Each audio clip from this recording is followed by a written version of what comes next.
If we could just now do the head and neck exercises. Drop the head forward, chin to the chest, and back upright again 3 times.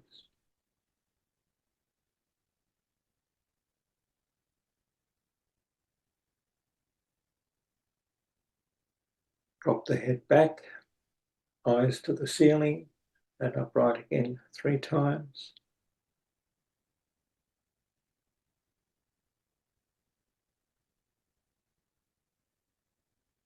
Drop the head towards the right shoulder and upright again 3 times.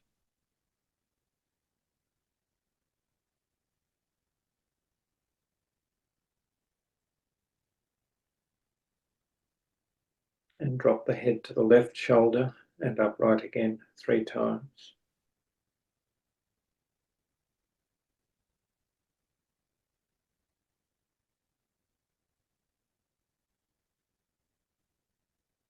Now drop the head forward, chin to the chest, and rotate the head around towards the right, 360 degrees. Complete rotations 3 times, nice and gentle. Just do it nice and slowly, don't have to push or strain. And just imagine that your eyesight is improving. Just see your eyesight improving as you do these head and neck exercises. And then back to the upright position, drop the chin to the chest and rotate the head around to the left. 3 full 360-degree rotations.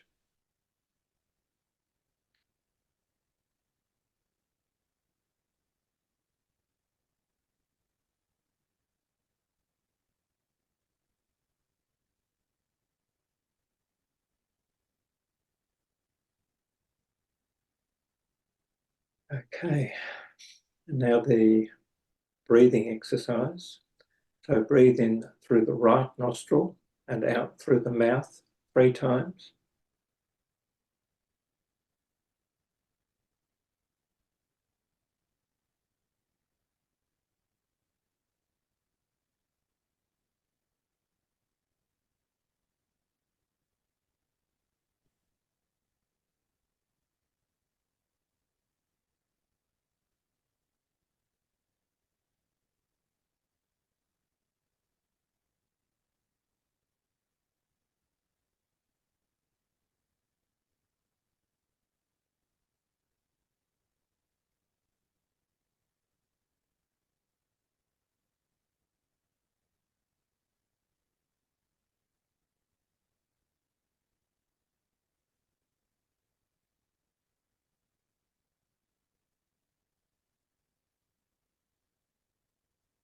Then breathe in through the left nostril and out through the right nostril 3 times.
And now the first prayer of protection, the Lord's Prayer.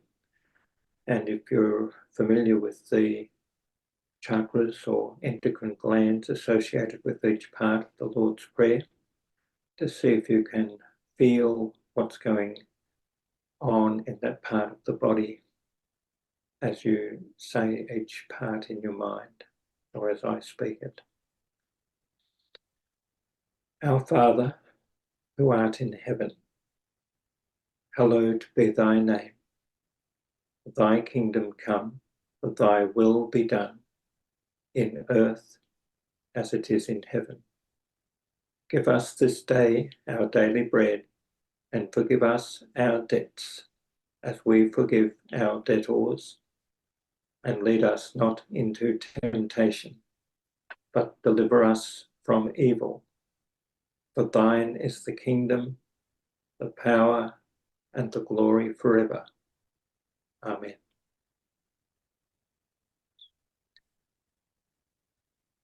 And now the affirmation from Know Thyself, the lesson from Book 1 of A Search for God. Father, as we seek to see and know Thy face, may we each as individuals and as a group come to know ourselves, even as we are known, that we, as lights in Thee, may give the better concept of Thy Spirit in this world.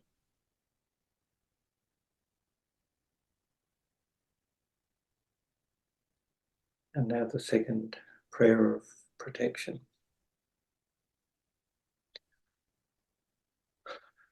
As we open our hearts to the unseen forces that surround the throne of grace, beauty, and might, we throw about ourselves the protection found in the thought of the Christ. And we'll just go into the silence for about 8 to 10 minutes.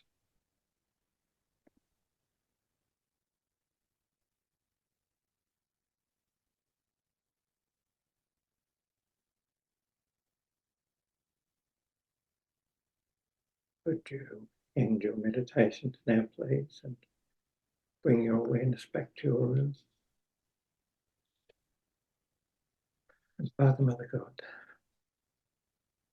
we ask that the energy that has been raised during our meditation this evening may go out to those who are in need, and especially to those who have no one to pray for them, and those who are in positions of distress or fear, that they may be surrounded with your love and your light and protected at this time.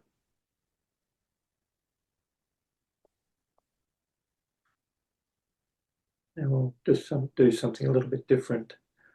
Rather than using the 23rd Psalm to close down any chakras we've opened during a meditation, I would just like you to just visualize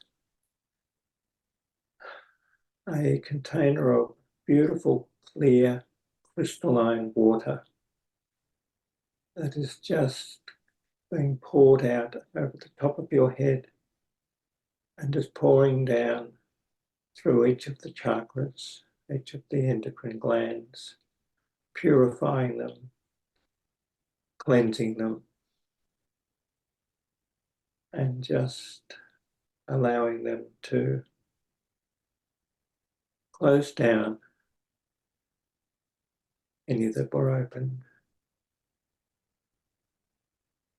And you'll feel calm and relaxed by this beautiful, purifying, crystal clear water pouring through you, cleansing, harmonizing. And just when you're ready, just bring yourself back into your room.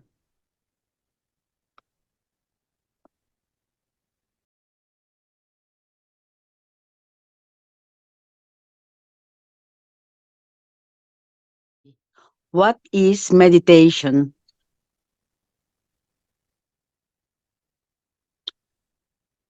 Introduction. 1. What is meditation? 2. The difference between meditation and prayer. 3. Selected prayers from the Cayce readings. Introduction. A word from Edgar Cayce. In my opinion, the practice of meditation is especially valuable for people in our present day society. Our lives are filled with pressures of 1,000 different kinds: noise, speed, food of questionable value, pollution, conflicts arising out of our differences with social structures, 100 different phases of fear, frustrations with our vocational patterns, and on and on. Meditation is a way to inner peace, a road to a new plateau of consciousness, a way to the discovery of the kingdom within.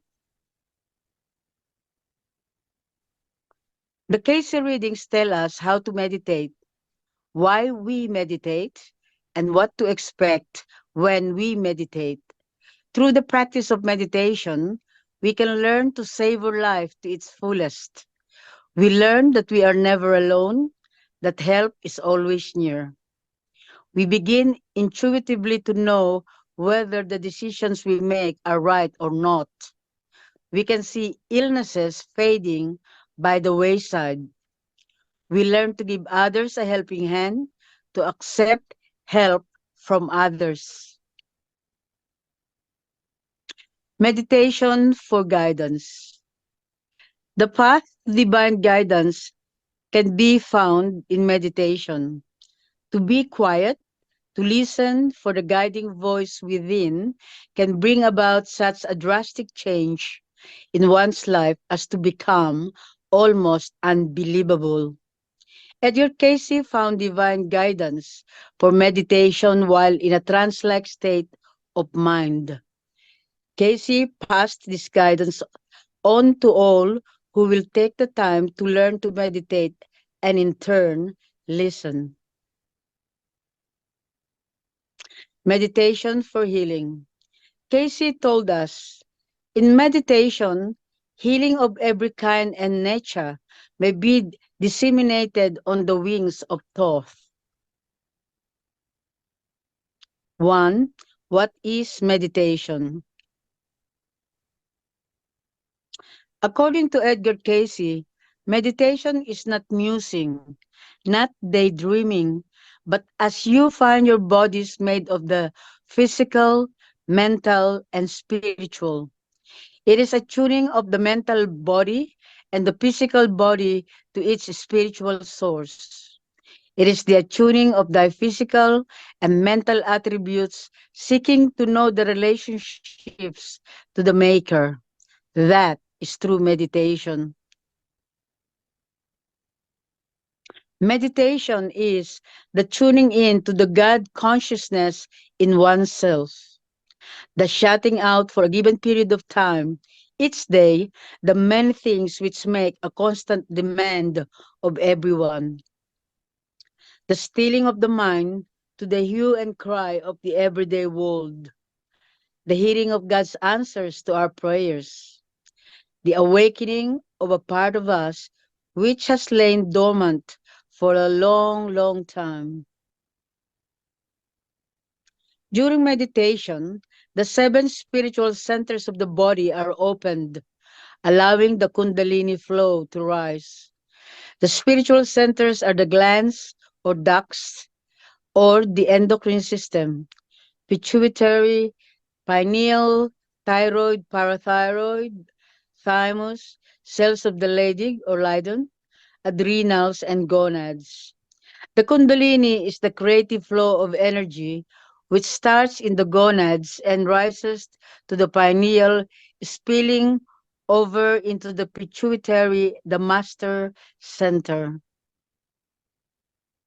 Meditation for at one with God.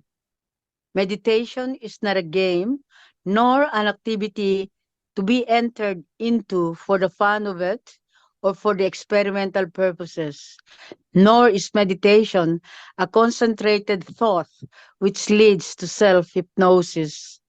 True and deep meditation is the attainment of becoming one with God. To enter meditation means to focus on God.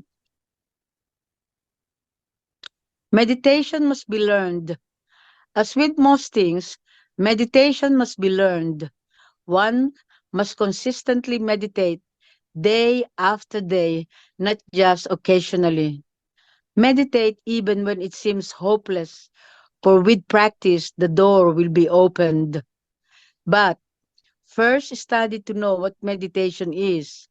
As has been indicated, the relationships first of body, mind, soul. Then, as these are understood, the natural forces, the natural manners of meditation will become as a part of self.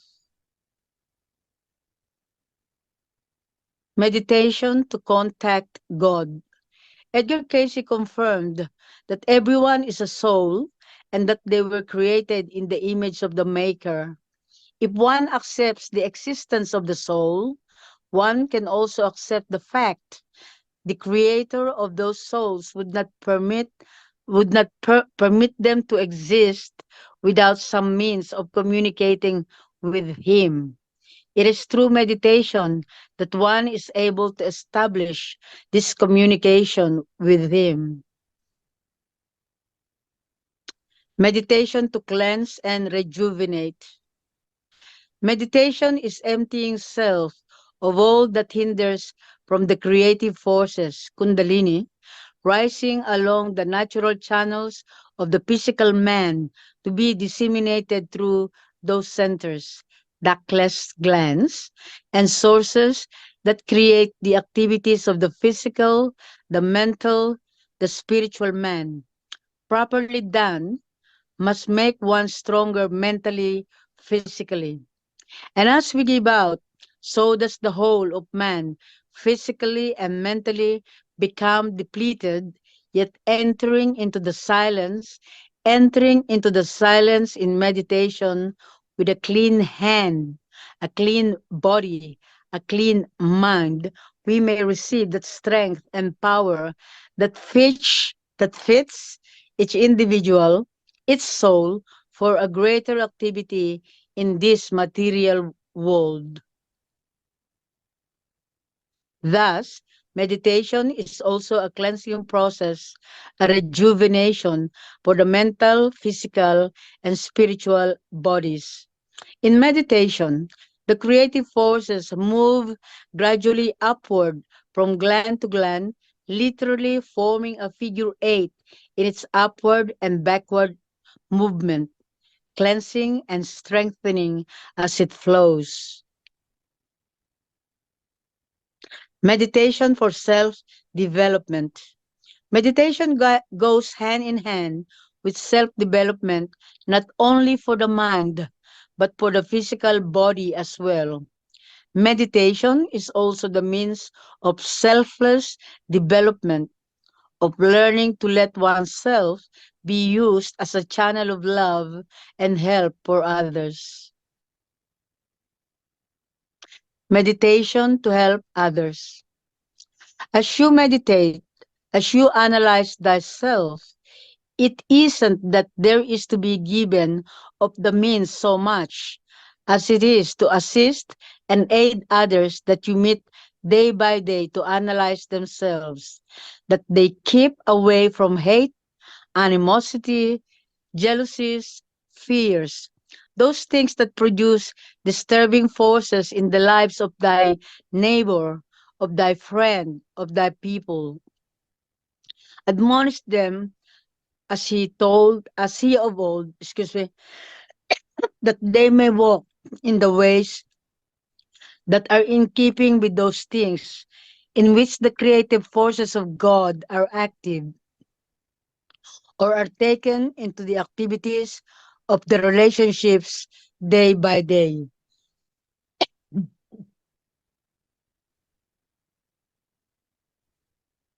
As each individual learns to know himself, he is then able to assist and help others onto the right path. Gradually, one begins to understand that helping others is a twofold blessing, that one actually can climb to heaven on the arm of the brother he has helped. In aiding others, the law of love clarifies itself in the minds of many individuals. Meditation to attune with God. The deeper spiritual purpose of meditation is the soul's attunement with its creator. To help in the accomplishment of this desire, meditation should be approached in a spirit of love. It is this love which helps to break the barriers which have separated the soul from the one in whose image it was created. Meditation for Christ consciousness. In turning within, rather than seeking answers from the outside, one eventually becomes aware of the Christ consciousness within. The Christ consciousness is the awareness within its soul, imprinted in pattern on the mind and waiting to be awakened by the will of the soul's oneness with God. Jesus and the Christ consciousness are not to be confused.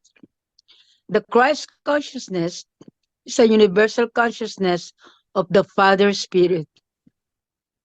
The Jesus consciousness is that man builds as body worship. In reaching a state of awareness in meditation, one is frequently aware of white light, which is symbolic of the Christ consciousness. This rarely happens overnight, but will take time and body and mental discipline. We see the relationship its soul bears to the Father as to the way, the Christ, by wholly trusting in Him day by day. As He said, I stand continually at the door of thy heart, open and I will enter. How do you open?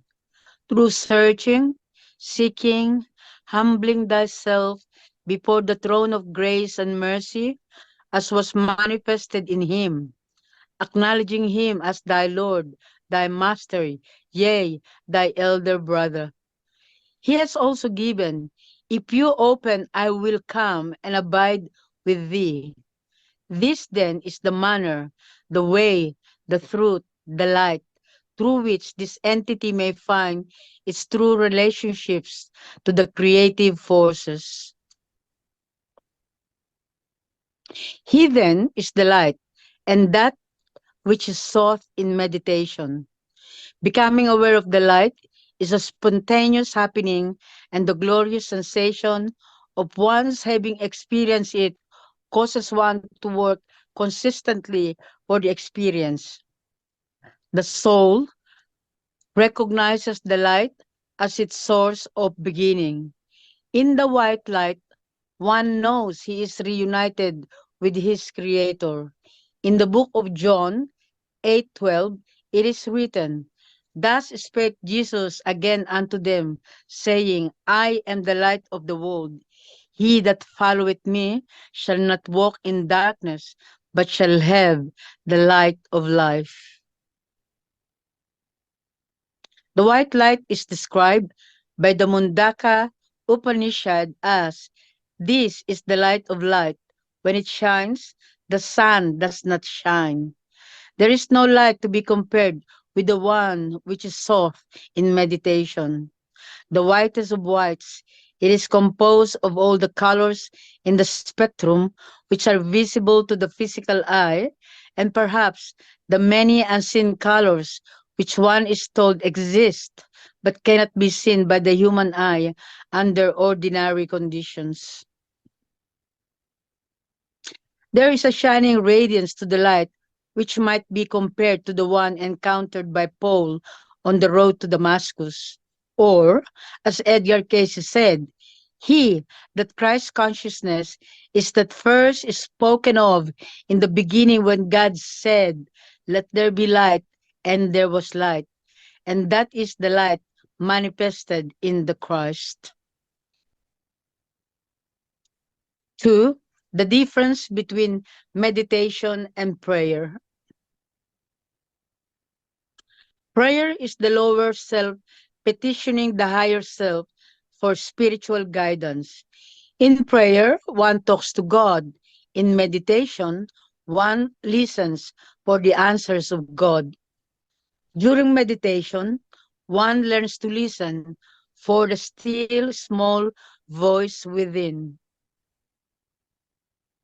Meditation, then, is prayer, but is prayer from within the inner self and partakes not only of the physical inner man, but the soul that is aroused by the spirit of man from within. When one prays, that one is making an effort to communicate with the Creator. One is asking for direction, for understanding, for attunement. Meditation is listening to the divine within. Many individuals wonder, is it correct when thinking of God to think of God as impersonal force or energy everywhere present, or as an intelligent listening mind which is aware of every individual on earth and who intimately knows everyone's needs and how to meet them? The answer is both, for he is also the energies in the finite moving in material manifestation. He is also the infinite with the awareness. And thus, as you attune thy own consciousness, thy own awareness, the unfoldment of the presence within beareth witness with the presence without. Selfless development is a large part of meditation. One cannot fully understand the God within and the God without until he has learned to understand and help his fellow man. Nor does one understand the meaning of prayer until that prayer becomes a selfless one. This is not meant to imply that one does not pray for himself, but rather that it should not be in a selfish manner. Prayer does not take the place of meditation or vice versa. Prayer is the means of making known to the Father that one has recognized his needs and the needs of others. Prayer is the voicing, whether aloud or silently, of those recognitions. The needs may be mental, physical, or spiritual. And until one is aware of the things which are lacking, if they were given to him, he would not know them. Prayer, then, is a supplication to God. In meditation, the prayer is rewarded by the answering of the still, small voice of the Christ consciousness within. For he has promised, if you call, I will be there. Set definite periods for prayer, set definite periods for meditation. Know the difference between each. Prayer, in short, is appealing to the divine from within self, the divine without self, and meditation is keeping still in body, in mind, in heart, listening to the voice of thy maker. Three selected prayers from the Cayce readings. Father, may there be in me that mind, that desire, which prompted the living of the life of thy Son in this material world. May I be drawn nearer and nearer to that understanding of the purposes of the manifestations of life, making my will one with thy will, feeling and realizing thy presence, abiding day by day in my every experience. Realizing life's activities are the manifestations of thy love. Keep me in the right way. Father God, thou art life, thou art hope, thou art justice, thou art mercy.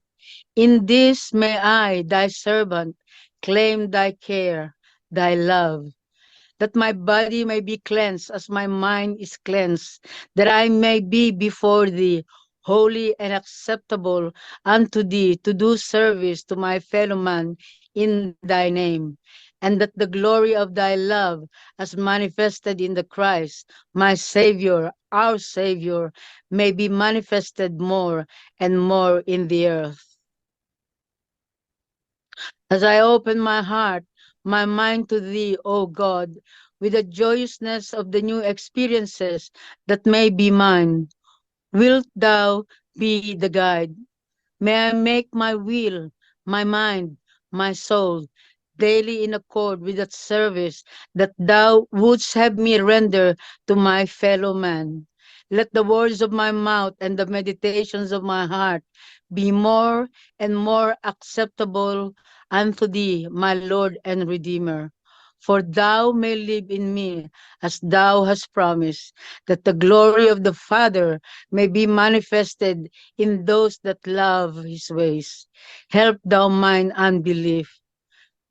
Make thou mine heart clean, renewing a righteous spirit within me, for thou hast promised to be near.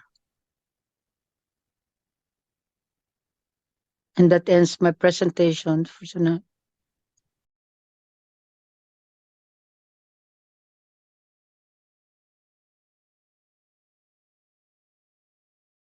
Yeah, so this is the second part, aids to meditation. Introduction. So how long should we meditate? A period of 15 minutes is a good starting point for those who are just beginning to meditate. This may not seem like a very long period of time, but it is much better to slowly discipline the body and mind, getting them accustomed to a short period of absolute stillness and silence, and then gradually increase the length of time until that desired period is reached. So when or what time should we meditate? So there are morning people and there are night people, which means that each individual must find the time of day or night which is best suited to his her body and disposition for meditation. So a better time period would be that which will be set as a period in which the body and mind may be dedicated to that. Then keep your promise to self and to your inner self and to your Maker, or that to which ye dedicate thy body, mind, and soul.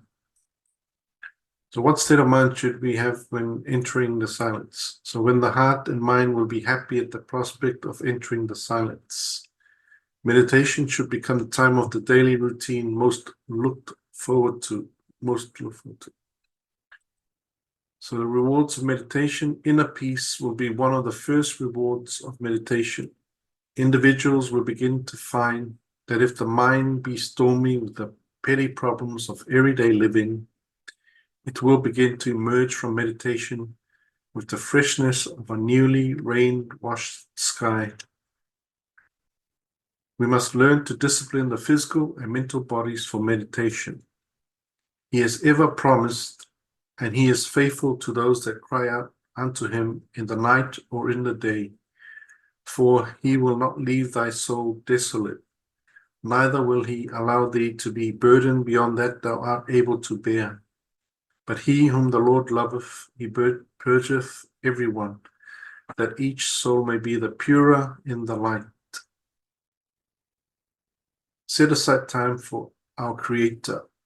So in the aeons that the soul has been apart from its Creator, the bodies which it has inhabited have repeatedly adjusted themselves to the many demands made upon them in their struggle for survival in an ever increasingly competitive world. Individuals have learned to pamper the physical bodies, but rare is the time which is set aside for the soul. Since the soul was created in the image of its Maker, isn't it logical to assume that it would yearn for a reunion? When one enters into meditation, he is granting the desire of the soul to communicate with its Creator. So in the material world, we find a set time, a period for the accomplishing of, for the carrying out of the daily tasks that may add to the betterment of a commercial association in any given field. We see definite periods set aside for the replenishing of the physical body with the fuels that may be consumed and assimilated by the body. The foods of the spirit are as necessary to the mental well-being as the carnal forces of food for the maintaining of an equilibrium in the physical body. So hence, Set a portion of self to those periods of communing with the inner self through meditation and prayer to the giver of all good and perfect gifts, knowing there a mediator that ever stands ready to make intercession, and he has given those promises that anywhere, anytime that the soul calls, he will hearken, he will guide.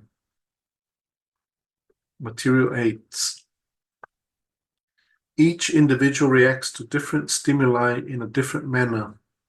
The aid which might enable one person to go into meditation could very well have the opposite effect upon another. So the various aids employed by different individuals in creating an atmosphere conducive to meditation should remain aids and nothing more. Know that these are but those things that will make for the arousing of the inner self and not the force that arises, rather a material element for the producing of same. The different aids tend to lend assurances to the physical mind and perhaps trigger a memory pattern which could very well help in the unraveling of a present-day problem. Each individual must find that which is best suited for him, whether it be a temple bell, a stone, or what have you.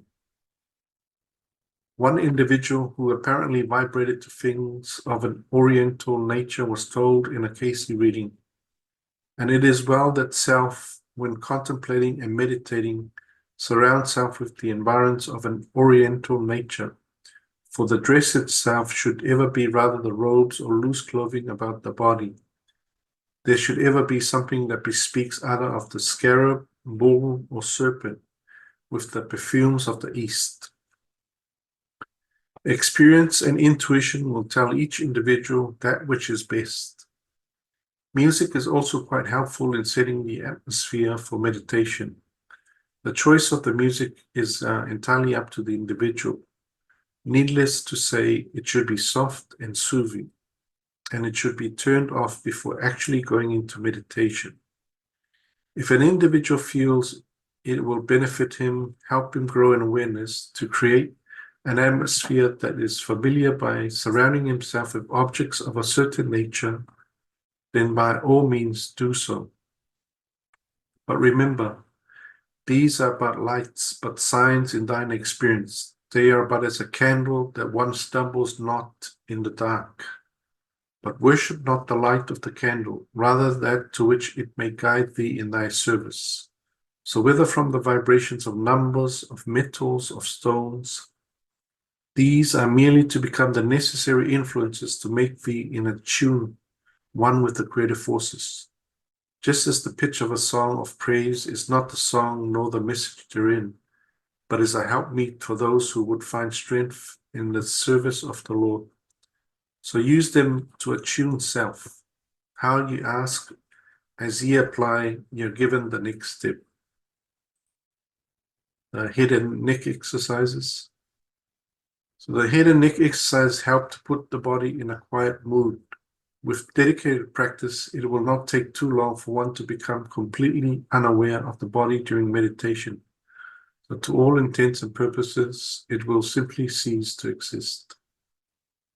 Finally, the point will be reached where, if suddenly called upon to make a physical move during meditation, one will know he has arms and hands, legs and feet. But for a bit, one will wonder where they are. It will take a conscious effort to make them behave as they should. So when this point is reached, one can truly say the physical body is under control. Breathing exercises. Breathing exercises help in the preparation for meditation and the opening of the centers of the body, which are the 7 glands referred to as the 7 spiritual centers. In the body, there is that center which the soul is expressive, creative in its nature, the Ladic center. So by this breathing, this may be made to expand as it moves along the path that is taken in its first inception at conception and opens the 7 centers of the body that radiate or are active upon the organisms of the body. As this life force is expanded, it moves first from the Ladic center through the adrenals in what may be termed an upward trend to the pineal and to the centers in control of the emotions, or reflexes through the nerve forces of the body. Thus, an entity puts itself through such an activity into association or in conjunction with all it has ever been or may be, for it loosens the physical consciousness to the universal consciousness. So the breathing exercises tend to be instrumental in causing the life forces or creative energies to commence moving in an upward flow from center to center, finally arriving at the pituitary, or the third eye as it's sometimes called.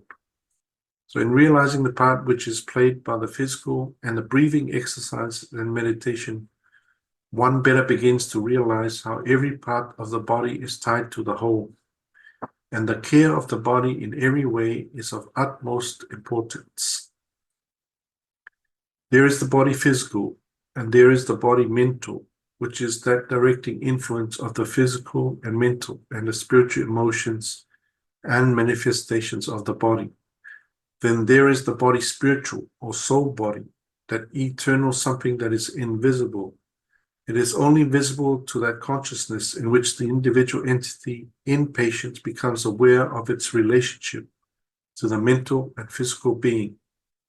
In the physical body, there are those influences then through which each of these phases of an entity may or does become an active influence. There may be brought about an awareness of this by the exercising of the mind through the manner of directing the breathing. Posture. After the physical and breathing exercises, one assumes the posture which will be maintained during the period of meditation. The most important thing to be remembered, regardless of the position selected, is that it is always of paramount importance that the spine be as straight as possible, allowing the creative energy to flow upward from center to center. Chanting. Some individual may find that certain chants will be helpful in raising the personal vibrations prior to entering into the silence. For some, chanting will prove too much of a distraction and should not be used. A chant from the readings, which is frequently used, goes thus.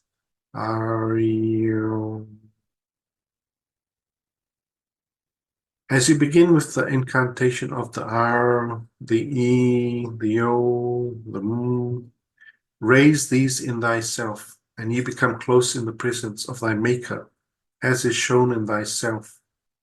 They that do such for selfish motives do so to their own undoing. Thus, as has it oft been said, the fear of the Lord is the beginning of wisdom. And conclusion, by trial and error, step by step, one finds that which is best suited to help him enter into meditation. One experiments with various aids, discarding each as he finds he no longer needs it. One learns not to let the aids lend confusion, nor does one ever become totally dependent upon them. As well as learning the different aids and forms which may prove beneficial to meditation, one should also study day by day to show the self approved unto God through the applications in the daily associations with man, the fruits of the Spirit, as making the activities in keeping with, as you would that man should do unto you, do ye and even unto them. Patience, persistence, loving kindness, love, graciousness, soft words rather than anger. These will make for the abilities of the mental forces to divide correctly the words of truth that may be received in the periods of meditation, when there may be the attuning of self to those influences in the spiritual realm. Yet on each occasion, so guard self as to bar the evil influences by surrounding self with the love of the Master of the Christ consciousness. And in this manner may there be open for the body consciousness, for the physical mental abilities, the proper relations, the proper activities of the body in the developing of the soul and spiritual influences of the entity, the soul. And that's the end of Aids to Meditation.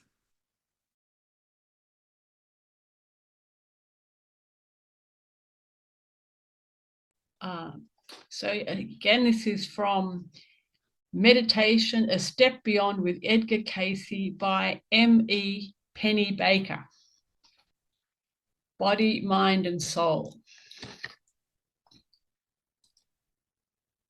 So 1, cleansing, 2, faith, 3, karma, 4, vibrations. 1, cleansing. Cleansing the mind. Removing of the barriers which separates one from the Christ consciousness within is one of the first steps one must take before reaching the ultimate goal.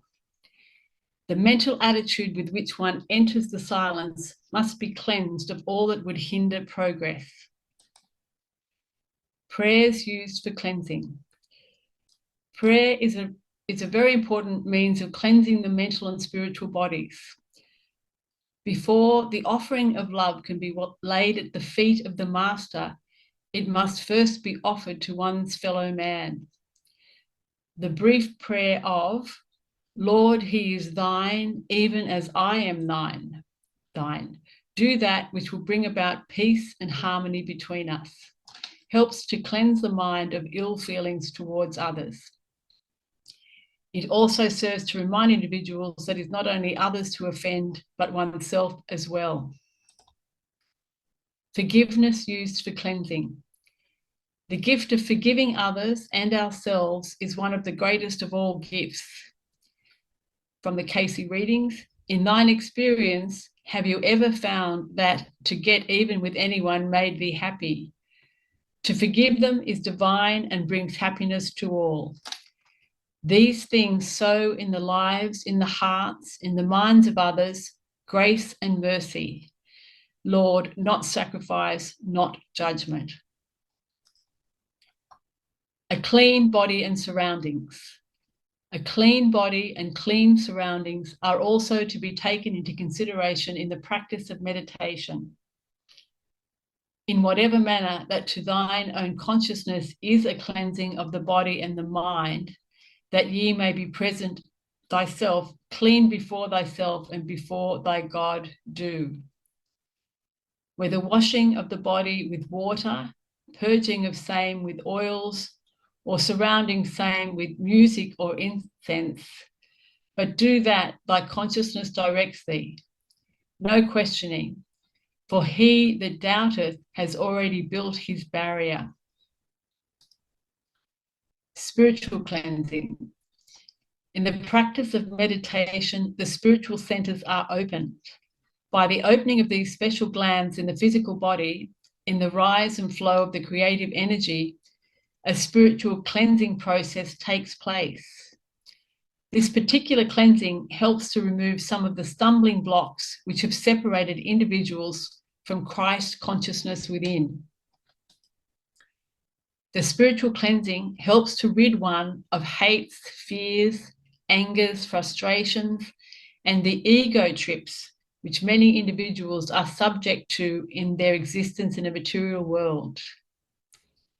First, cleanse the room, cleanse the body, cleanse the surroundings in thought, in act. Approach not the inner man or the inner self with a grudge or an unkind thought held against any man, or do so to thine own undoing sooner or later. 2, faith. If the entity will read or study or analyze how the Master treated children, young people, during his ministry in the earth, it will be seen how oft he used children, the young people, as the hope of the world, as to how, unless each individual puts away those selfish desires which arise and become as little children, one may never quite understand the simplicity of Christ's faith. Christ-like faith, Christ-like simplicity, Christ-like forgiveness, a Christ-like love, Christ-like helpfulness to others. In observing the deep and simple faith that little children have in their trusting love, in the trusting love they have for others, one can better begin to understand the meaning of the words faith and trust. Faith, it would seem, is the interpretation of, unless you become as little children, you cannot enter into the kingdom of heaven.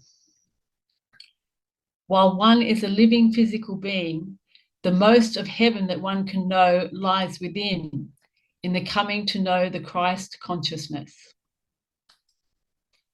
Karma.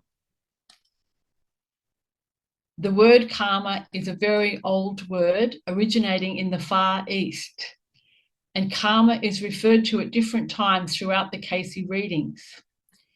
Karma involves the law of cause and effect, or for every cause there is an effect. Karma, as related to individuals, is frequently the reason why certain things happen to some people and not to others. Well, that karma be understood and how it is to be met. For in various thought, whether considered philosophy or religion, or whether from the more scientific manner of cause and effect, karma is all of these and more. Rather, karma may be likened unto a piece of food, whether fish or bread, taken into the system.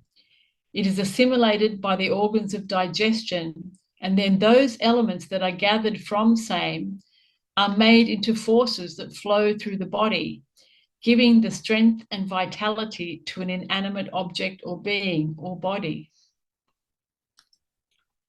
So, in the experiences of a soul in a body, in an experience in the earth, its thoughts make for that upon which the soul feeds, as do the activities that are carried on from the thought of the period make for the ability of retaining or maintaining the active or active principle of the thought through an experience.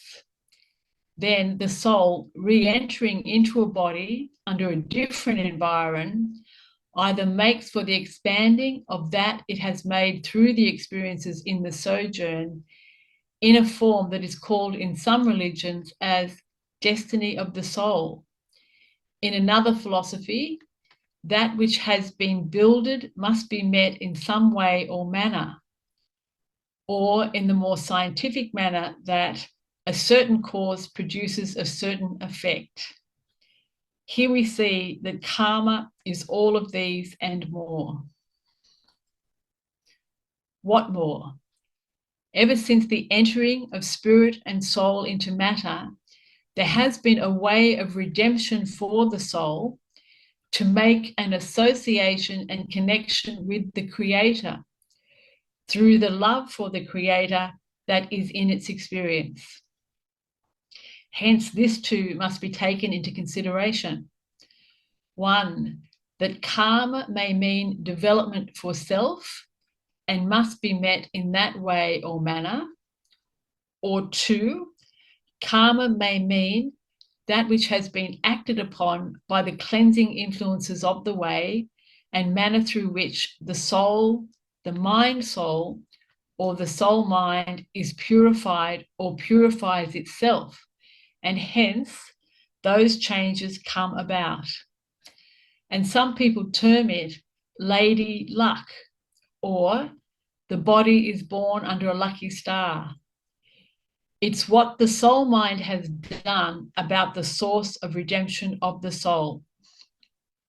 Or 3, karma may be yet that of cause and effect as related to the soul, the mind, the spirit, the body.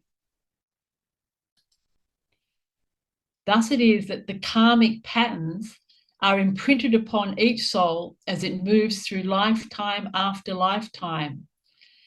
At some point or other, the soul, in its quest for perfection, in returning to its Creator, meets each and everything that it has been involved with at some other time. Every deed, cause, must have its payment, effect. This includes the good things as well as the others. It is during meditation that one is sometimes made aware of things which might have happened eons ago. In the cells of the adrenal glands, one of the 7 spiritual centers, it is believed that the karmic memories are stored. Since we have already learned that these centers become active during meditation, we now know how it is possible that one may be made aware of certain things which would otherwise not have been known to one. This is related to the cleansing process which takes place in the physical, mental, and spiritual bodies during meditation. 4, vibrations. In each individual, vibrations plays a vital part in the raising of the Christ consciousness which is within. It is through certain vibrations that each is able to raise the creative energy flow. All force is vibration, as all comes from one central vibration and its activity into, out from, and its own creative forces, as given with that of the divine as manifested in man, is the same vibration taking form. Here we may give a dissertation as to what creative energy is, as related to man and his activity, and as the forces as are seen in and about man. True, it was said, "Come, let us make man in our own image." In his own image, created by God, or created by God was man. Then, containing all of the vibrations that were without, were given into that whole being of man, which in its vibrations gave man the soul. Above all else created, see. Then we see how the evolution of force in vibration brought up to the point wherein man becomes one with the creative energy or the Godhead, with the ability to become that he is not at the beginning, by making himself absent from the will of the creator or creative energy. How? In that the ability to create mentally and with the hand makes that which is the created force of that mind, and with that may make destructive forces for self. Hence man becomes one with the creative energy or away from that creative energy. When man makes himself one with, then all things were created by him. Without him, there was nothing created that was created or made, and are then his by rightful heir, even shown in his Son, wherein man shown the way or the access to this all creative energy. Thus we see that it is through vibrations that man came into being. Through the vibrations raised in meditation, man may become whatever it is that he desires. During meditation, vibrations of a spiritual nature are brought into being, and man may return to the creative energy from whence he came or not. It is as man chooses. Everything, whether it be a chair, the petal of a daisy, or man himself, is vibration. In every known thing, there are vibrations of one kind or another, and they can be constructively or destructively used for man's good or otherwise. As an example, each functioning organ of the sensory system reflects a different vibration to produce to the brain the functioning of the organs given to the body to express to the physical the action of that organ. That is the sense of taste, which is based both through the tongue and at the root of the tongue, and is connected with the sensory organs and to the pneumogastric nerve and to the brain 3 million times less than the vibration necessary to produce hearing or sight, that of speech being even 3 times greater than the sense of hearing or sight. That is the highest vibration we have in the body at all. We are told then that speech carries the highest vibrations of all in the physical body. Thus is seen the power of the spoken word or prayer. It is not difficult to understand how the very thoughts which one might think would affect the vibrations of a body. The atmosphere one surrounds oneself with, the contacts in daily life, all of the things one would not ordinarily give a passing thought to affect the vibrations of one's being. In the knowledge of vibrations and their effects upon one, it becomes clearer why cleanliness of the body and mind are so important to the practice of meditation. It would be practically impossible for one to think and act in one manner and hope to become another way. The inner vibrations are reflected outward as well as to the inner man. Therefore, as each thinks and speaks, so he becomes. And that's the end of the presentation. Body, mind, and soul.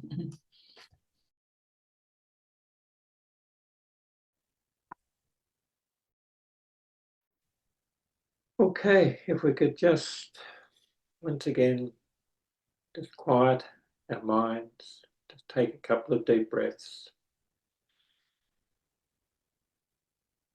relax the body, and just get in touch with that part of you which is divine, that inner self, the higher self, the God self, the soul.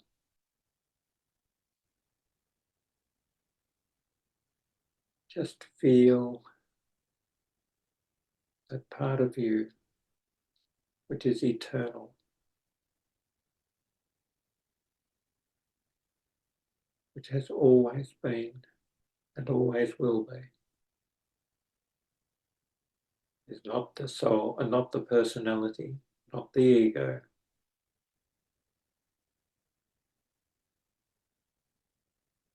That part of you which is pure love.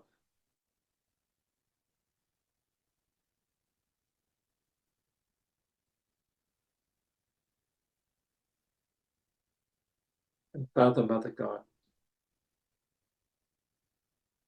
we give thanks for this opportunity of meeting together this evening and morning in Sweden. We give thanks for understanding the importance of meditation, of how to use meditation in a way so that we can tune in to our real inner nature, to let go of the cares of the day, to let go of the thoughts that distract, to get in touch with who we truly are, our eternal selves, the part of us which is part of you, and to recognize that we are all part of each other, the oneness that unites and bonds us all together. And we give thanks for the chance to go out each week with our newfound knowledge, our newfound understanding, to become better channels for thy blessings to others, and to be of service wherever we are called. Amen.